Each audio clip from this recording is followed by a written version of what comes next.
Okay, well, hello everyone. My name is Andrea Wilson, and I am a recruiting operations specialist with K12, and I will be your host for today. This is typically our webinar Wednesday, and this time we'll be doing a Colorado meet and greet. So we wanted to be able to reach out to our folks in Colorado and those that are interested to learn more about our different schools, and you'll also be able to hear from some of our employees that work at our Colorado schools as well. I actually work at the Herndon office, currently working from home, um, but I will get us started. So before we go to the next slide, before we get started, I just want to give house rules. Make sure, again, if you're just coming in, to make sure you mute your microphone just so we don't have any background noise. This is being recorded, so for anyone that is unable to attend today, or we'll be sending out the recording so you can review this, or you can send it to someone that you may know that may be interested and they can look at it at a later time. So just make sure your microphones are muted, and we will be having a Q&A session at the end of the webinar, so just hold your questions to the end. We want to make sure that we can cover all of the information that we have, as well as give enough time for our speakers that we ask them questions. So hold your questions till the end, and we'll try to answer as many as time permits. And also note that with the session about our job opportunities, we're unable to answer questions regarding salary. So I just wanted to make sure we said that before we started. And again, the session is being recorded. So what I usually like to do before we start the webinar is just to see who's in the room. And I know this is geared to Colorado. So if it is your first time, we want you to write in the chat box if you're a first timer. And also, again, since you're Colorado, please let us know like what part, because I know that certain schools maybe in like different areas of the state. So let us know where you're from and if you're a first timer. And let's see in the chat.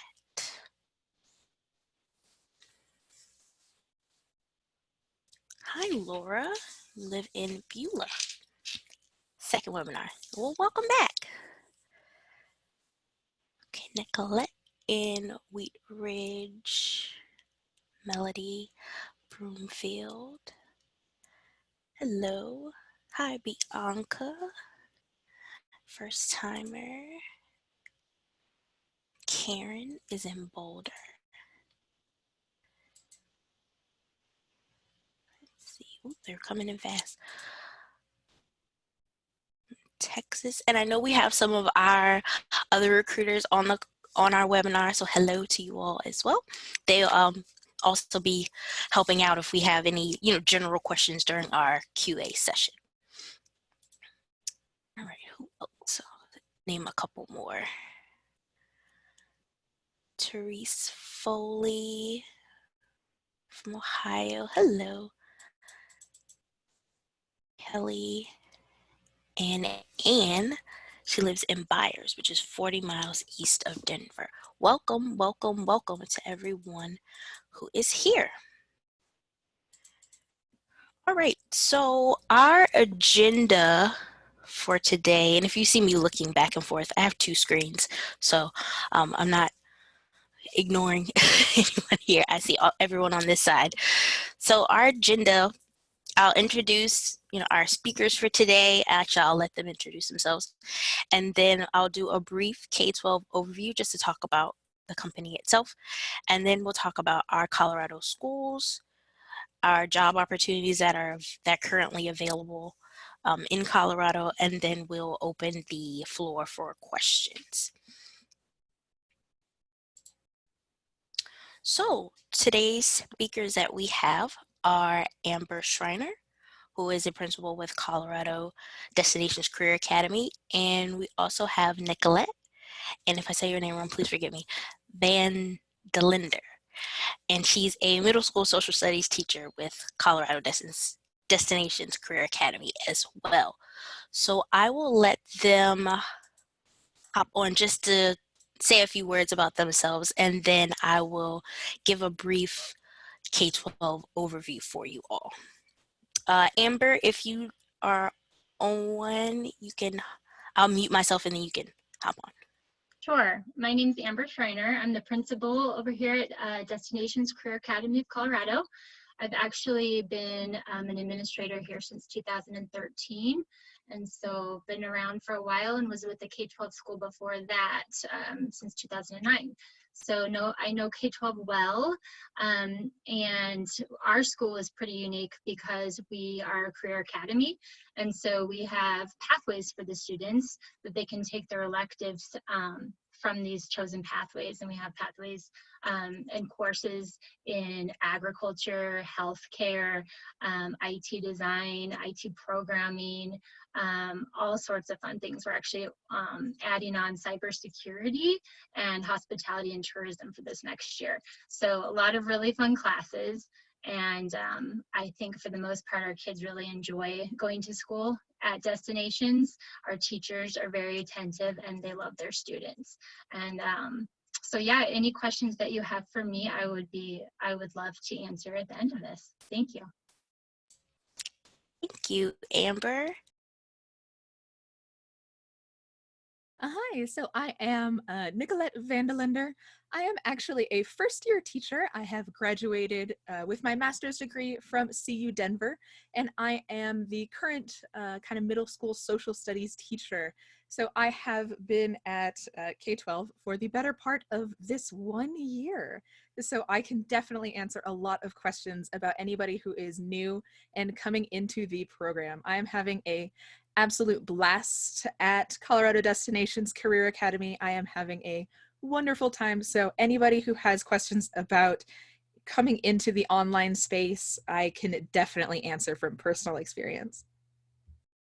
Awesome. Thank you both. All right, I will move on to our brief K-12 overview, and then I'll let them talk some more about their school, and I'll also mention our other Colorado schools that we have. So first, K-12, our mission statement, basically we help students reach their full potential through inspired teaching and personalized learning. And our values, basically through passion, accountability, courage, and trustworthiness. By us embodying this, we're able to impact our students and families. Now, what is K-12? Basically, K-12 is the nation's leading provider of online curriculum and support services for grades K through 12. Now, we've been around since 2000, and we're currently headquartered in Herndon, Virginia, which is about 25 miles outside of DC. And we offer online public schools, online private schools, blended hybrid schools, as well as we create our curriculum. So we're able to independently have that for those who would want it. Now, who do we support? Again, we have tuition-free online public school, tuition-based private online school, and we do have individual online courses. And basically, K-12 is education for anyone.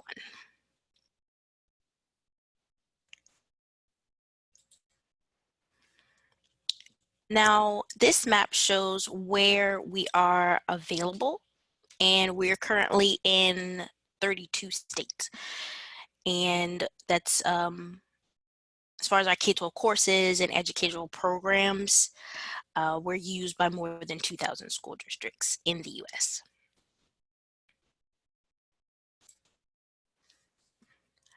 Now, our Colorado schools that we have are Colorado Preparatory Academy, Destinations Career Academy of Colorado, which Nicolette and Amber are part of, and our Pikes Peak School.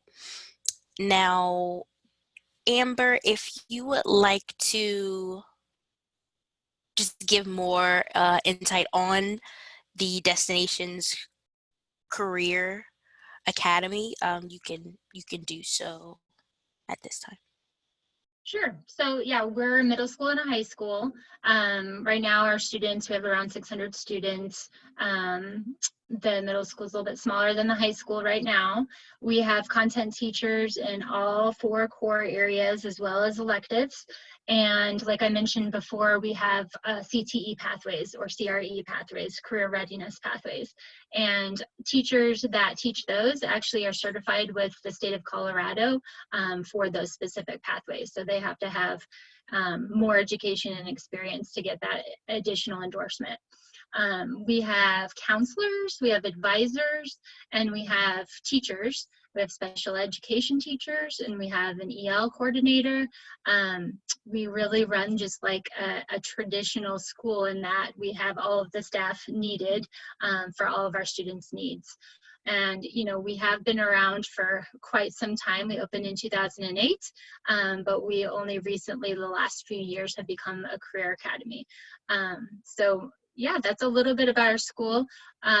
We do have students, a lot of students come up through the ranks and start in middle school and then keep coming back every year. And we see that the longer that they're with us, the more successful they are academically. So the students that come and go, you know, we don't always know what happens to them, but the students that stay with us academically perform really well. We're seeing really good test scores, and our report card with the state is really great right now. So we're doing great things for these students. Additionally, as I mentioned with the Career Academy, our students are able to get, they're able to take tests and get certifications in their specific pathways so that they have those on their resumes for careers that they may want to have in the future. So that's another cool thing. When they graduate with us on their diploma, they also get endorsements in their pathway, and their certifications that they've earned are also on there. So kind of cool. Thank you. Now, I know that you said that you, Amber, you had been with K12 for some time. If you'd like to share, like, how did you hear about K12 and how did you come to join the K12 family? Yeah, so I started with Colorado Virtual Academy actually back in 2009. And I found out about them because my son was a student back in first grade. So that was 11 years ago. So he was a student, I was a learning coach, and I loved the program. I loved helping him. I had my teaching degree, and I was interested in finding out, you know, if it would work for me to work from home and to be an online instructor. And once I got hired with Colorado Virtual Academy, I just fell in love with the online teaching, and have stayed with it ever since. So I transitioned over to Destinations in 2013, just because I was looking for some administrative positions. And so I've been in as an assistant principal or a principal since 2009 over here, or I'm sorry, 2013 over here. But it was a great fit for my son. And so I saw that it was a choice that was really needed out there for a lot of students. Thanks. I'll also ask the same question for Nicolette. As you said that you've been with K12 for 1 year, correct? So just how did you hear about us, and what brought you to the K12 family as well? So I graduated with my master's Christmas kind of 2 years ago, and I was searching for a first job. And so I applied to all sorts of jobs in and around Jefferson County, which is where I live. And I saw almost as sort of an advertisement for Destinations Career Academy of Colorado. I actually saw an advertisement for it on TV asking for students. And I was like, oh, I wonder if they are hiring, because I am kind of a huge tech nerd. I build my own computers. I run basically IT for my friends and family. And so I was like, if I can get into sort of educational technology, that's definitely something I'm very interested in. And so I had a couple of proposals from a couple brick and mortar schools, but I really wanted to try out the online learning because I feel like that's definitely where the future of teaching is, especially in our sort of turbulent times that we are living in now. Online schools are really just a fantastic option. And so I was very excited to come in and join their team. Awesome. Thanks.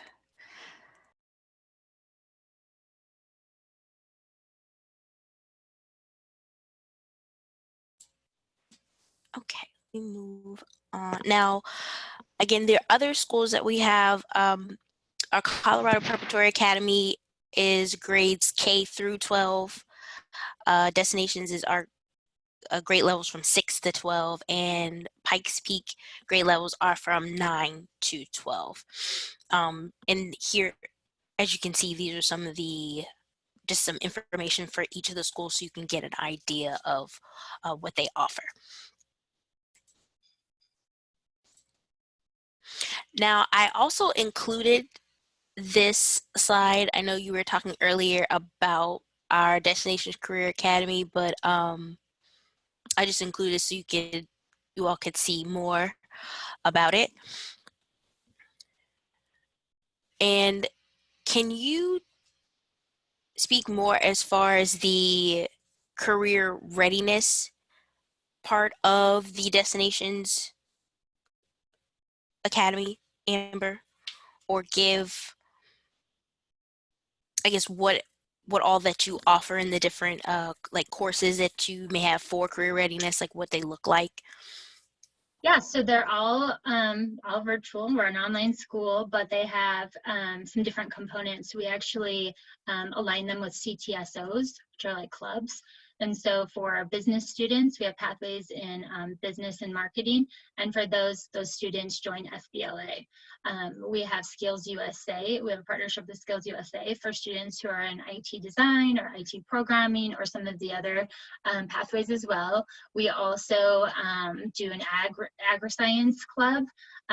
We also have HOSA, which aligns with the healthcare industries. So the students not only take courses, which we offer in all of these different areas, including law enforcement, including education, and I think I didn't say this before, but also in engineering. And so the students not only take courses there, but they also are a part of these CTSOs. And those are like clubs that they meet virtually and then also face-to-face for fall conferences and then also competitions in the spring. And then we've had quite a few students actually compete and win different competitions. And we are one of the only online schools in the state that sends kids to these things. And it's a really great opportunity for them. And also we've been meeting a lot of the brick and mortar school kiddos, which is fun and exciting.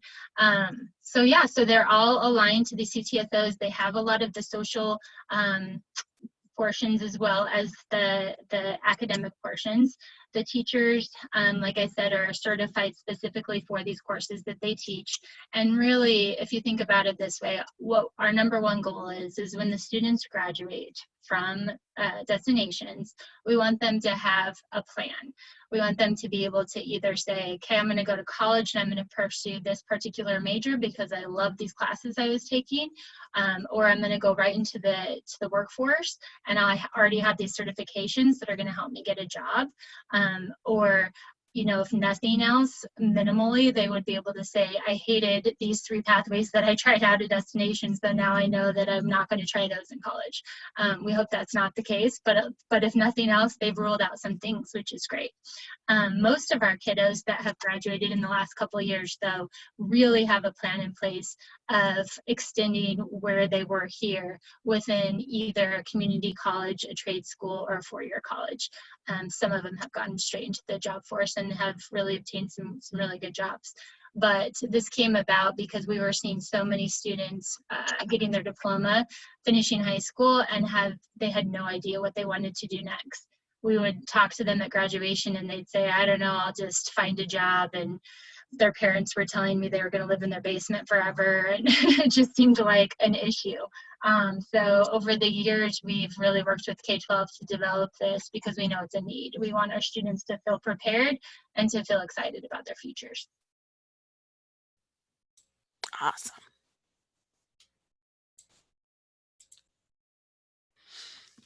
So as far as our opportunities that we have in Colorado, and I believe that Jill is also on the line, I listed some that we currently are offering. Right now we have a blended drop-in center, a tutor in Windsor, as well as a blended drop-in tutor in Pueblo. We have a part-time teaching position for Spanish, as well as a high school special education teacher, which is an immediate opening that we have. Jill, do you know of any other positions that are currently available for those that are looking for positions in Colorado right now?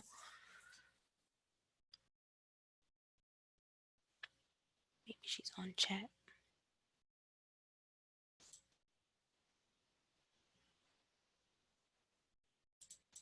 Sorry, I was on mute. Currently, we have positions open for the current school year, as well as we're starting to review and look at positions for next school year. So if you're currently in the market for looking at openings for the remainder of this school year, I would just recommend going to our careers page to look at current openings as they fluctuate, potentially daily. Currently, we have positions listed here, but we also just opened up a high school math teacher that is an immediate need for the school year. We probably will be opening up more in the coming days. So just be on the lookout for that if you are currently looking for something for the remainder of this school year. Most of the positions for fall for the 2021 school year will be opening up relatively soon, probably sometime more in line with the mid-April date range. Again, I would just currently look at our careers page, weekly, daily, however often you want to, in the event that that changes, because it could change day to day.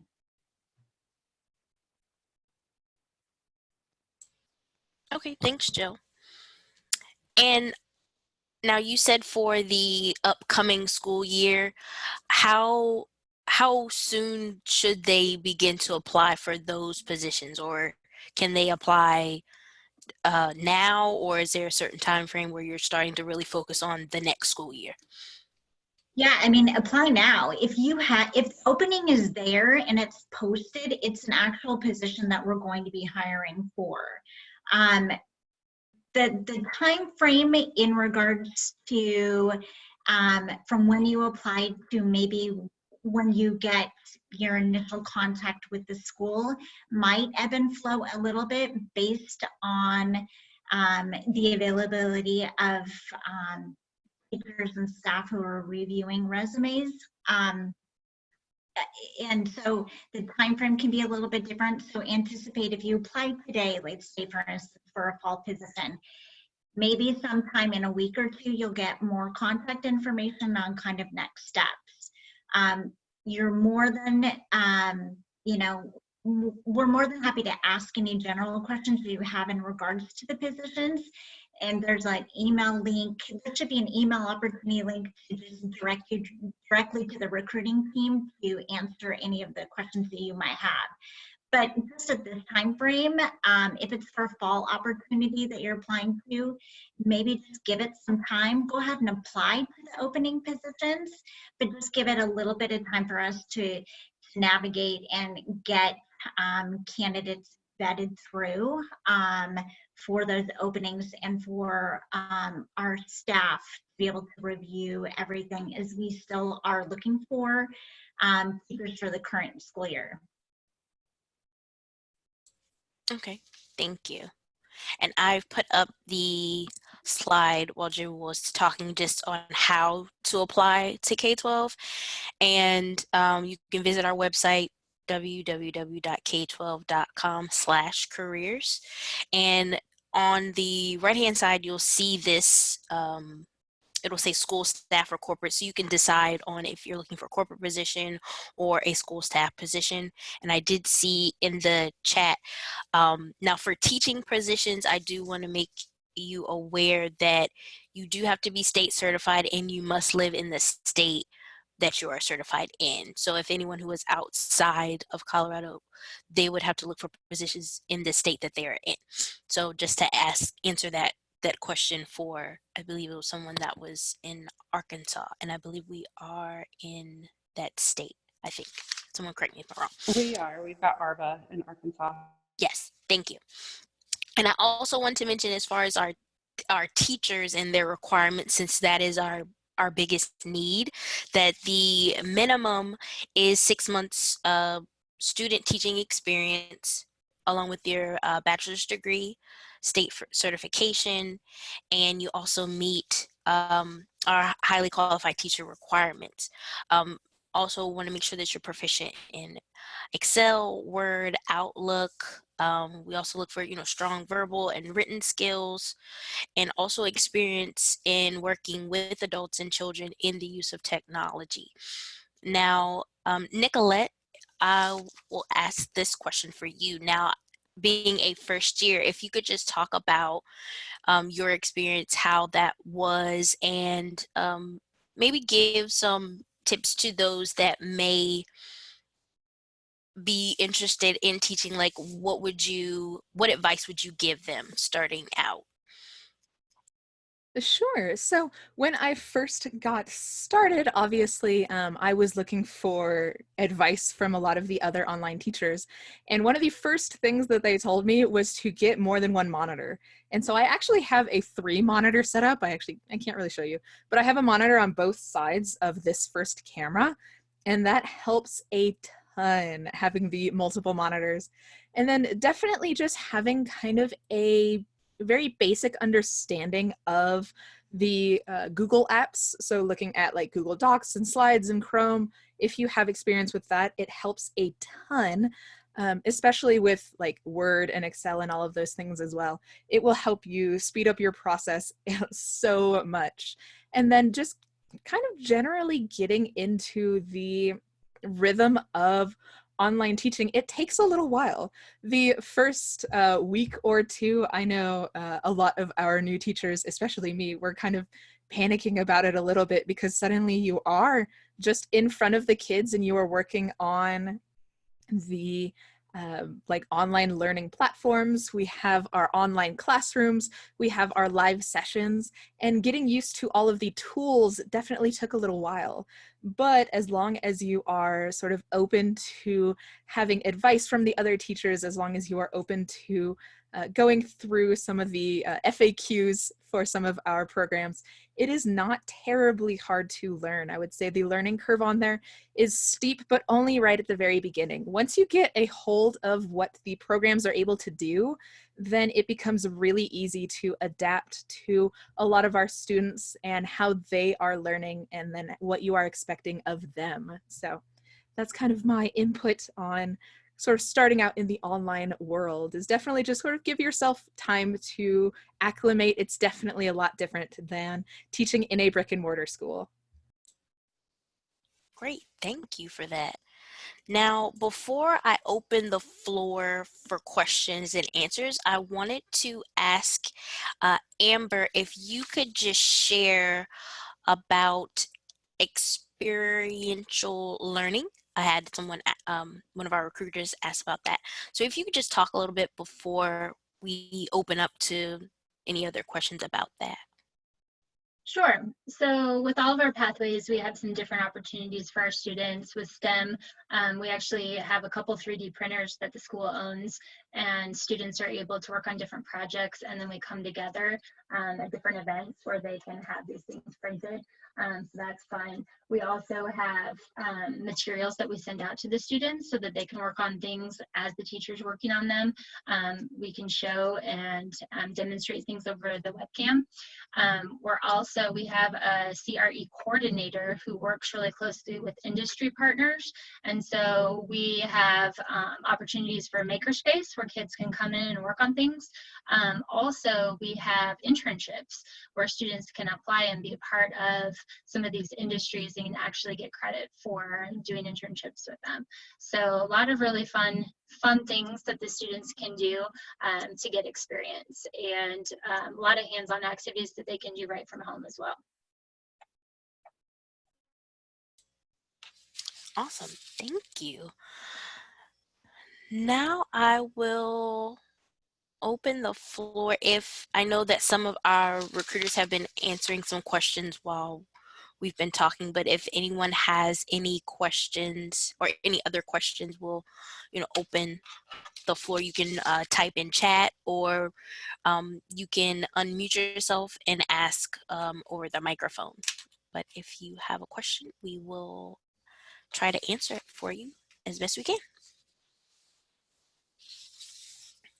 One thing too I wanted to mention is we do forecast quite a few positions opening for next year. So if you are interested in destinations, just continue to look back at the K12 site, and those will post once they're approved. But we do feel like we're going to expand and grow, and we're going to need quite a few different positions next year. So if you're interested, keep checking back.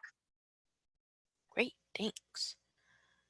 Nicolette, I think there is a question for you. What's the biggest misconception about virtual teaching that you've seen?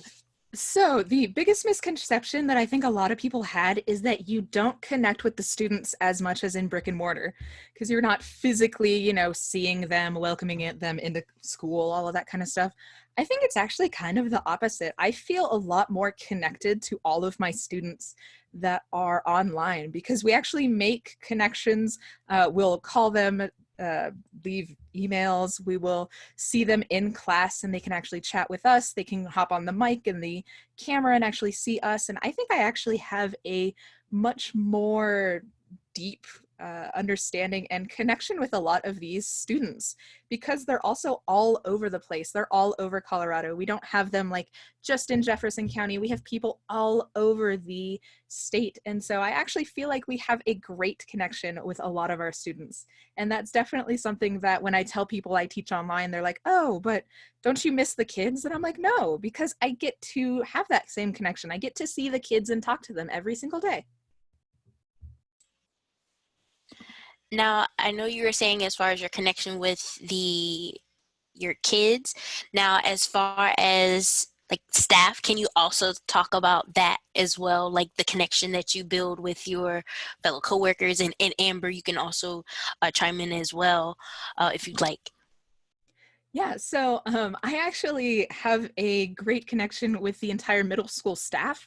So just like in a brick and mortar school, we have meetings, we have discussions about special education, we have discussions about multi-tiered systems of support. I talk to Amber and I talk to our vice principal as well. I'm constantly in conversations with our English teacher and our science teacher. We have methods of communicating with each other. So we actually are able to do cross-curricular ideas and things like that. We have weekly meetings, so I actually can see everybody from the middle school and the high school. We see each other every single Monday. And so I feel like I definitely know them. And it's very fun when we do have face-to-face sort of professional development meetings, because then we can just sort of go and hang out. And I've actually seen a couple of my coworkers. We've actually gone out to Starbucks. We've actually gone out to dinner just to kind of hang out. And so I feel like it's a very similar thing. And I feel like I'm constantly connected to them all during the day. Like I don't have to walk across the hall and be like, hey, what's happening? I literally can just shoot them a message and they will respond to me super fast because we have that ability and that technology. Awesome. Amber, did you have any thoughts about just the connection with your peers as well as the students that you've encountered? Yeah, I would just agree with what Nicolette said. We have Skype, and so we're constantly IMing each other, asking for feedback, asking questions. We, utilize email a lot, but we also do Zoom a lot, and so we can see each other. And on Skype we can do video chats as well. So we see each other. We also come together for professional developments and different field trips with the kiddos. So we are seeing each other quite often throughout the year. And then also, there's just all of the phone calls, video chats, instant messages. So we stay connected for sure. Also, Lucas had asked a question about the school calendar. We are just like a typical brick and mortar school calendar. We're August through May. We're pretty closely related to our authorizer, which is Julesburg School District. And so we mirror their calendar for the most part. They start a little bit later than us, and they end a little bit earlier than us. But for the most part, it follows suit with that. So typical school calendar. Okay, I was going to ask about the field trip, but I saw, Nicolette, that you answered that. But if you could talk about like the different, field trips. I know when I've traveled to different events, a lot of times they'll ask about, well, how do they interact with each other? Is it strictly online? But if you could just talk about, the different trips they've been able to go on and whatnot. Yeah, so we actually have a ton of different trips. Our staff in general, we try to get as many people as possible to go to those, especially the middle school events. I believe myself and our middle school counselor, we basically go to every single one that's around Denver. So we actually have fall socials, spring socials. We have homecoming and prom. So we do have those dances that the students can go to. We've been to the zoo, we've been to the aquarium, the day at the Capitol. We actually have an outdoors club for the middle school, so we go hiking. So we'll go hiking at out in the mountains at like Chief Hosa. We'll go hiking all over the place. And these students, for the most part, sometimes they actually can recognize each other. So they can recognize each other's voices, and they have cliques. They have friends that they've made on the online space. And so they sometimes will carpool and all of that sort of stuff. They have the ability to go and hang out with each other. And so that happens around every month or so, sometimes multiple times a month. And currently it's a little bit different, a little bit harder to get everybody to meet, out in the world together. But for the most part, we have places up north. We have people meeting down in Colorado Springs. I'm mostly in Denver, so I go to all the Denver events, but we have events all across the state. So it doesn't really matter where these students are located. We have events for them. Can you also, I saw someone ask about the typical day for you. What does that look like? And I think they also said, or someone, I think they answered, but if you can talk about just what the day looks like for you as a virtual teacher. Yeah, so I'm basically at my computer from a kind of typical schedule. So I'm there from about 8 to 5. I have my own lunch break and things like that.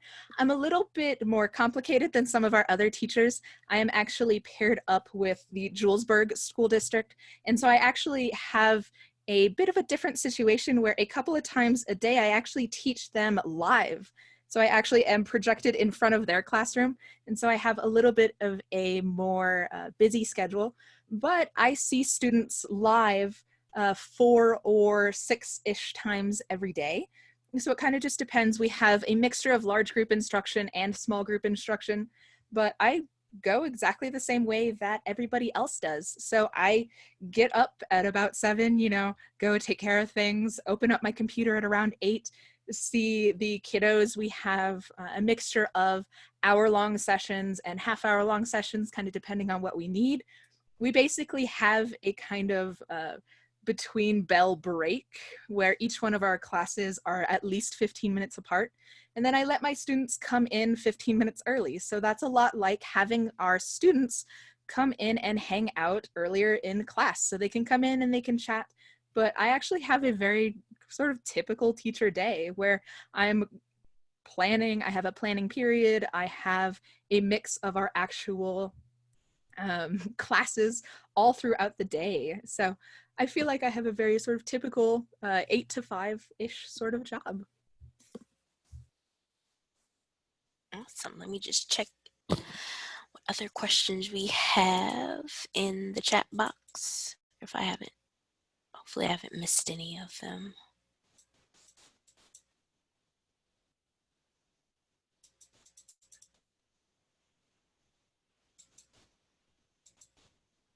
Okay.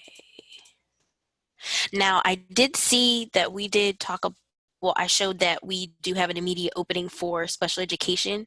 And one thing I was going to ask that you, if you could talk about what it looks like teaching special education in a virtual setting, or if you're able to just shed light on that, because I know that's another question that I receive as well for those that have never taught in a virtual setting. Um, I mean, I'll pitch that to Amber if if you want to talk more on that. Sure. Yeah. So the students get their hours met virtually. They get their hours met through online meetings. And so if their IEPs, reflect goals with math or with ELA, they have sessions that they go to with their special education teacher to meet those. If they're emotional issues, they have specific ways in which they get those met. We also partner with our district, which is in Northeast BOCES, and we have some different staff there that also help our students if they need it. But those special education students have a lot of support. They do their IEPs in online meetings with the teachers, with the parents, with the counselor, with the special education teacher, just like you would in a brick and mortar, and come up with those goals and those needs, and then we meet those. I mean, you really have to kind of think of what would it look like in a brick and mortar, take away the physical component, and it looks the same. Like, it's all happening in virtual meetings, and the students are getting the help that they need in virtual meetings, just like our regular education students are getting the help that they need with the teachers in the small groups, like Nicolette said. And those special education students too just have another tier of support, because they're still going to all of their regular classes and getting help from those teachers and getting invited to small groups if they need extra help there. And then they have sessions with their special education teacher where they're getting more help with their individual goals. So, we don't have any, at this point in time, we don't have any special education students that have severe needs that would need like somebody there with them at all times. All of our students are able to school from home with accommodations and with the goals made on their IEPs. So it might not be the best environment for a student who needs somebody there 100% of the time if they don't have a learning coach that's willing to do that. And so we have those frank conversations with them when they're enrolling and let them know what we can do and what we can provide. And so for the students that we have, we're able to meet those needs. Just seeing if there was any other questions while I'm on here. Co-teaching and collaboration, yes. So we do encourage that between our teachers. So we have cross-curricular projects that they work on from time to time. But we do encourage teachers to work together on meeting specific objectives and things like that. We also have PLCs for the teachers in different departments can talk and coordinate with those kind of things that are upcoming. So yeah, and math and science a lot of times can connect as well. Like Nicolette said, history and English connect very well together. Yep. So hopefully I answered that. Now, another question that I had, what do K-12 students and their parents look for in online teachers? Have you noticed any differences in what they would need compared to those that are in a brick and mortar school, or anything that you've noticed that their needs are? Yeah, I would say, you know, they come to us for a variety of reasons. Some of them come to us because of bullying issues at their school. Some of them come to us because of medical issues. Some of them come to us because they want to expedite their learning and graduate early. There's just a variety of reasons. We have quite a few athletes that want to be able to train at specific times, things like that. So it kind of depends on what their previous experience was at the brick and mortar as to what they're looking for. But you know, some of our students are very independent and driven and motivated, and they log on and they do all the things they need to do, and other students need a lot more support. And so parents who are working and used to their kids going to the brick and mortar and getting the help that they need during the day with somebody right there in front of them, I would say, you know, a lot of those parents are struggling because they're not home with their students. So they're you know, they're hoping that we can offer that support in some way. And so for those students, they're getting lots of phone calls, lots of invitations to sessions, lots of support, because they don't have somebody at home to do that for them, and also because, you know, they need that. They're not as highly motivated to do the things independently. So it kind of depends on what the parents' experiences previously and why they're at our school. But I would say that they definitely need more support than typical brick and mortar, because you take away the physical component of sitting next to the kid and helping them. Like, we need to get a hold of them and get them in our virtual sessions in order to do that. Now, you spoke about being an instructional coach. Could you give some insight on how that was before transitioning into the role that you're in now? Yeah, I didn't know I mentioned that, but I was an instructional coach. Yeah, so I was an instructional coach at Colorado Virtual Academy, and you know, it's still a huge part of my job as principal, because we're continually monitoring our teachers with regards to observations, both formal and informal. We want to make sure that the teaching is top notch, and so we have specific guidance on how to lesson plan and how to build those lessons and to make sure that engagement is high. And then we go in and we do observations for live sessions and recordings and make sure that those are being met, that the students are actually, you know, being assessed prior to the session starting, so we know where they're at, and then assessed throughout, and then assessed at the end to make sure that each session they're actually learning things, growing and progressing. We don't want any 45-minute to an hour session to be just going over things they already know or things that they could learn in the online modules. We want them to really be learning and actively participating in the sessions that they're in. We don't, David, our students in K-12 are, so we're a little bit unique.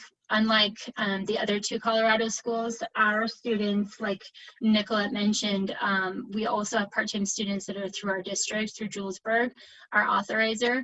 And but at this point in time, we don't have anybody else. That's part of our agreement with them, that we take those students and we offer some classes with them.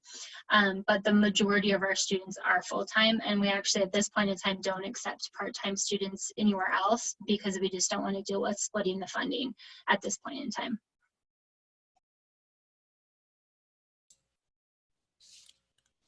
Okay, so we have about 10 or more minutes left. I want to take, any other questions that anyone has in the chat, since we're almost at time.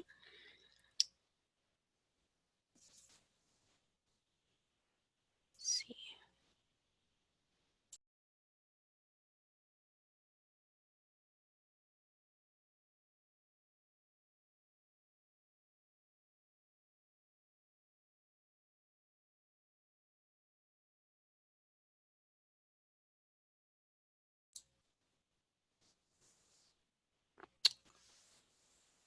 Okay, well, if not, then any final thoughts that you, Amber or Nicolette, want to share, or if any final words for those that are, again, interested in wanting to join K-12 or the destinations school?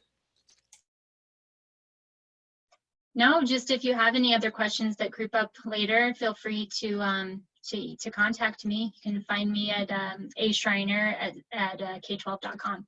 So, you know, if something pops up and you have a question, feel free to reach out. And I'll let you, Andrea, answer that question about the salary schedule. Okay.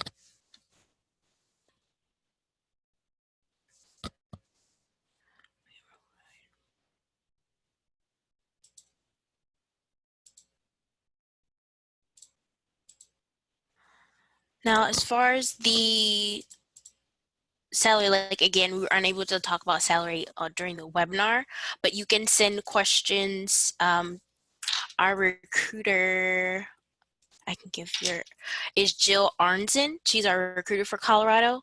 If you have questions regarding, actually, Keisha's putting that in the chat box, information about salary and benefits. They're different for each state, but the overview you can find on our career page, so k12.com/careers, and I'll also put it back on the screen so you see it. Go back to k12.com/careers, and Jill Arnzen, and she's putting her email, we have her email down in the chat box below.